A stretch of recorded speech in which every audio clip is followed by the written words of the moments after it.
Hello, everyone. Today I'd like to talk to you about language. Language.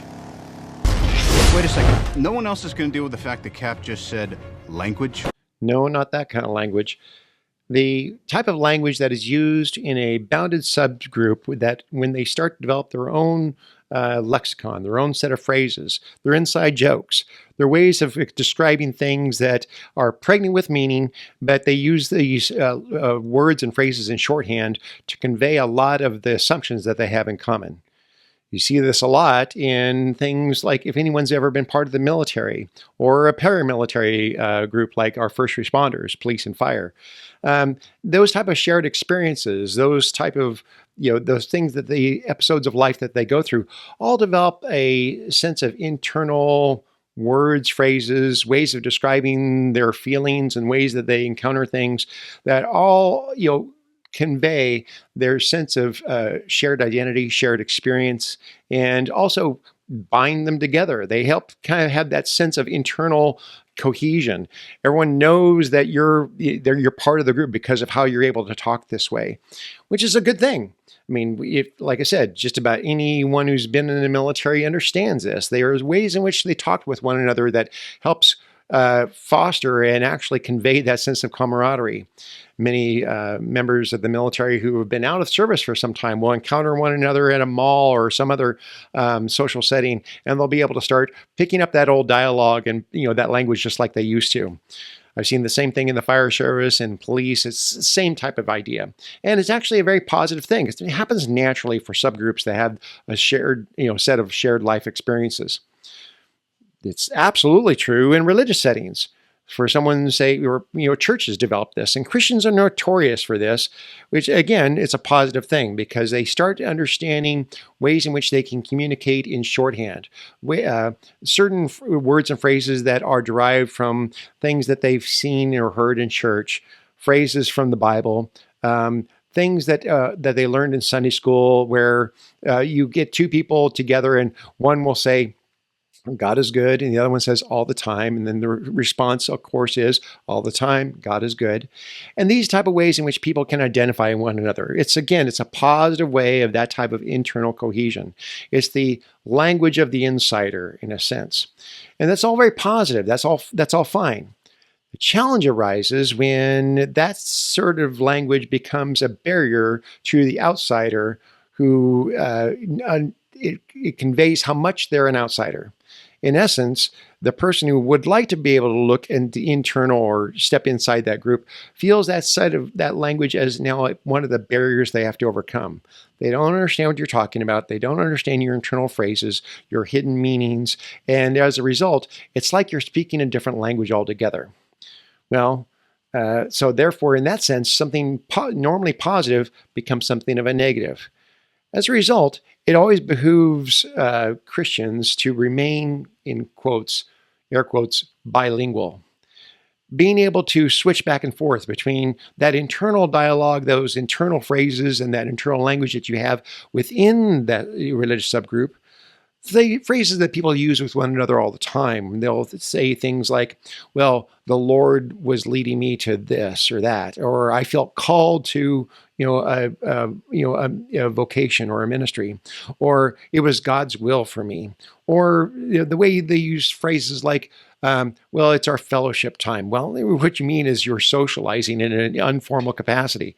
These are all fine things, but it's an internal way of kind of describing things that only other Christians would understand, and specifically those who have been attending your specific subgroup, your specific church. Again, it's a positive in some respects because it shows that in what you have that shared lexicon together, but it's a negative when the outsider is thinking, I have no idea what you're talking about. You're using some other language and it's actually forming an artificial barrier to communication. In some ways, we Christians can be very good at using that type of internal language to mask mask authenticity or mask our honest takes on a thing. For example, if anyone in the South, one has learned that one of the greater insults you can receive from the matriarch of a community is, "Oh, bless your heart."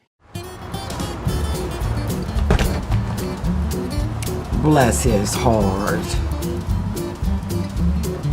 which is, okay, so you're clueless and you are have no clue now, and with little prospects of getting a clue in the future.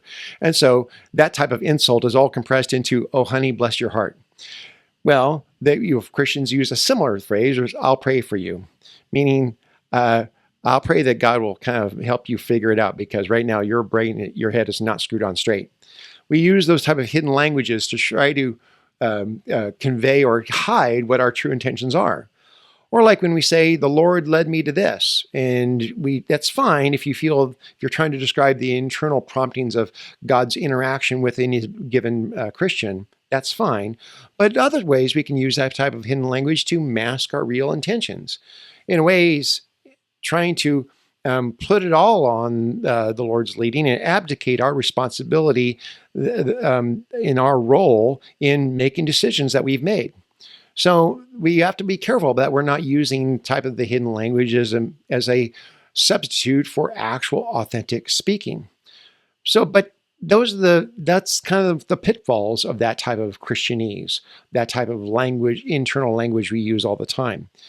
But I want to caution specific believers by the overuse of internal language as a way of kind of asserting who's in and who's out. In essence, sometimes, and again, you see this even in the military, sometimes we can use that internal language as a way of identifying the insider and the outsider. And the insider is affirmed in their insider status by the use of language, and the outsider is kept in their place as an outsider because of my use of language. You want to be careful about that.